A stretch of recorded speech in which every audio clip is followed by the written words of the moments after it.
Good morning time, good evening time, good afternoon time, whatever the case may be in your part of the world.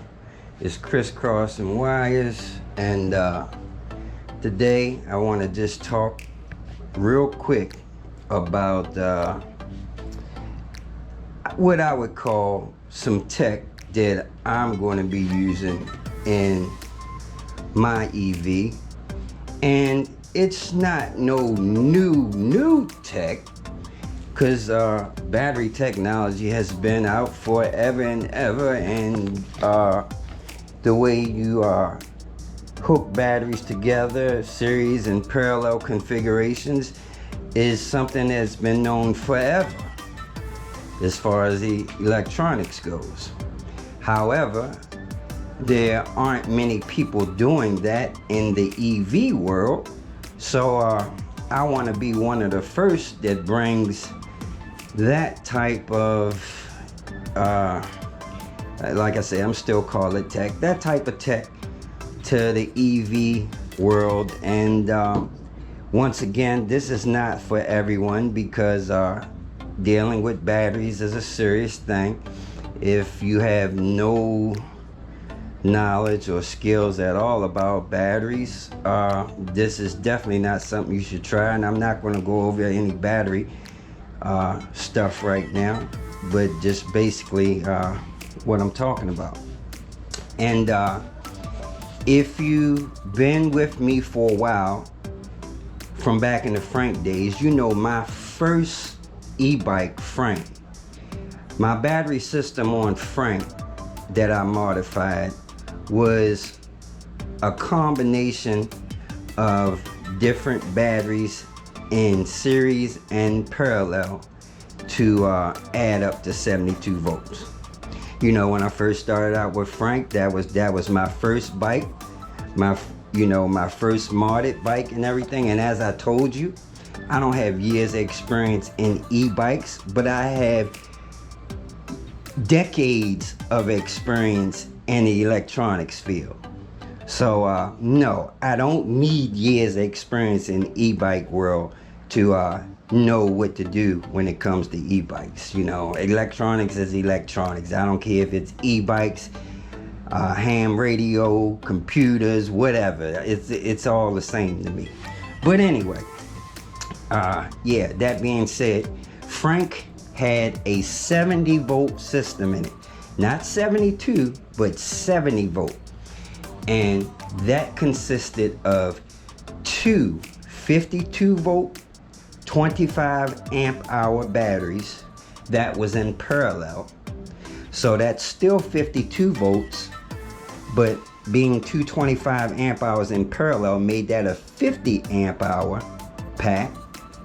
I had that in series with 18 volts that was 50 amp hour. So that's where the total of 70 volts 50 amp hour came from. 252 volt 25 amp hours in parallel, that made 52 volts 50 amp hour, in series with 18 volts 50 amp hour, and my total system was 70 volts. Okay, let's get that out the way. That's about Frank. Now, as you know, the races ended up short. I think we only got one or two races off. And then 5-0 came, and you know, I don't think they was actually coming to raid the place, but just basically to clear the tunnel out. But who knows? Ain't nobody trying to stick around and see what they talking about, period. Alright, so everybody rolled out, as we should. Now, a lot of people didn't know that I was going to race. I didn't even know if I was going to race, but I was semi-prepared to race. I wasn't 100% ready, but I was enough ready that I was going to test the waters and just see what it is. Now, my system right now is a 72 volt 40 amp hour battery system under normal conditions. I have what I call race mode, and in race mode my voltage is somewhere around 95 volts if I'm on a full charge.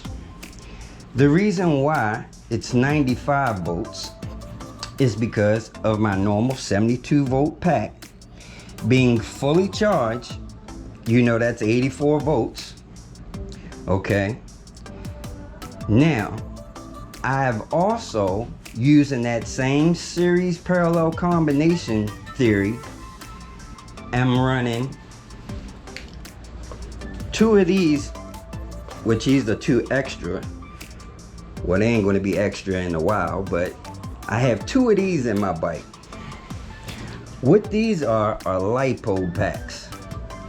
And these lipo packs right here are 11.1 volts, 9,000 milliamp hours. 9,000 milliamp hours is the same as 9 amp hours, okay? So, imagine if you have 2 of these in parallel, that gives you 18 amp hours. 18 amp hours at 11.1 volts. Now, I have made some patch cables, as I call them. Patch cables, meaning some cables with connectors on them that I can plug. It's a Y cable, just like you use to put any other batteries in series. I have a Y cable, and I modded the other lipos that are in my bike with different connectors, where when I take my cover off, for right now this is the way I have to do it manually.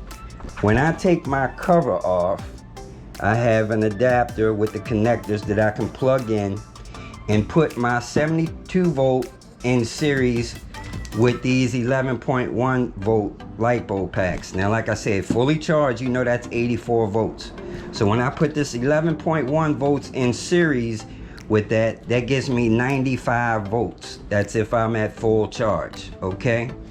Now, yes, that's a 40 amp hour, and I told you 2 of these is 18 amp hour. Now, normally you want to have the packs that you're running in series the same capacity, you know, if you want to run that full time. If I wanted to run this 11.1 volts full time, I would want this 11.1 volts to be 40 amp hours, or at least as close to it as possible. Now, I have these 2 more that I was going to add to the 2 that's in there. And 4 of these would give me 36 amp hour. 36 amp hour is close enough to 40 amp hour that I could run it almost full time. All right. But right now, being as though I only have 18 amp hour worth of this 11.1 volts, I only put it in series when I want to race. You know what I mean? It's no way I would drive around like that full time, because obviously 18 amp hours is going to deplete faster than the 40 amp hours.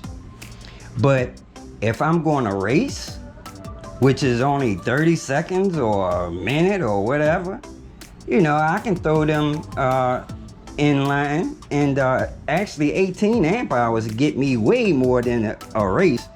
I could probably get half of my range with 18 amp hours. Anyway, I had 2 more to add to the 2 that I have in there. Add these 2 into the parallel with the other 2. That's 36 amp hours.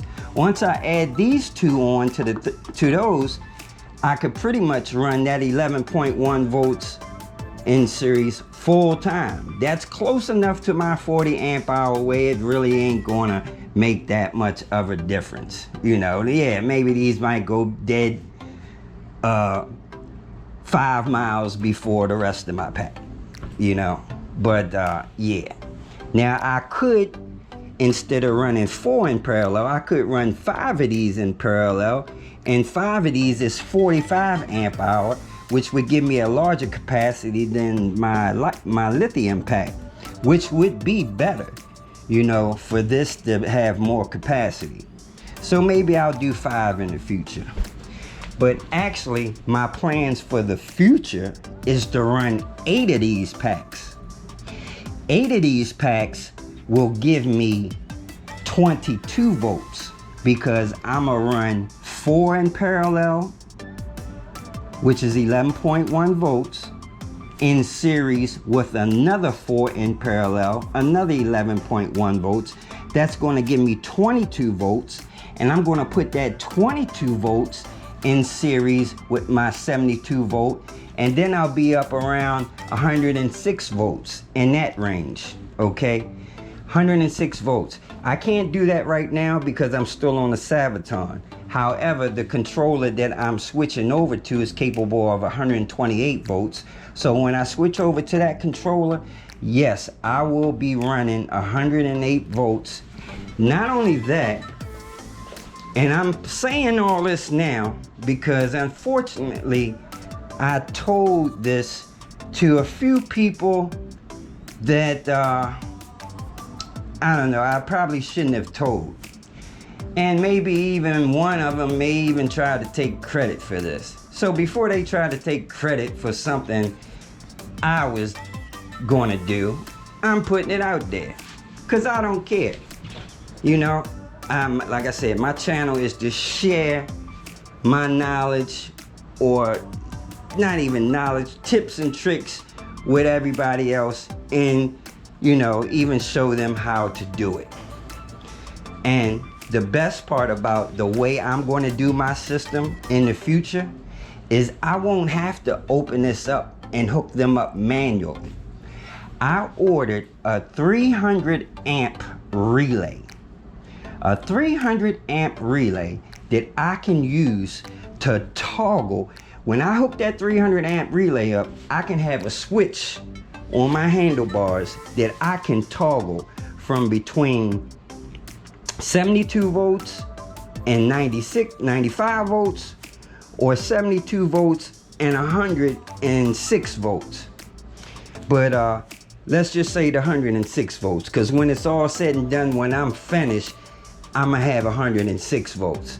So, just like I said, I will be able to be riding, and on the fly, I can flip a switch and I can switch from 72 volt, well, 84 volts fully charged, to 106 volts with the flick of a switch.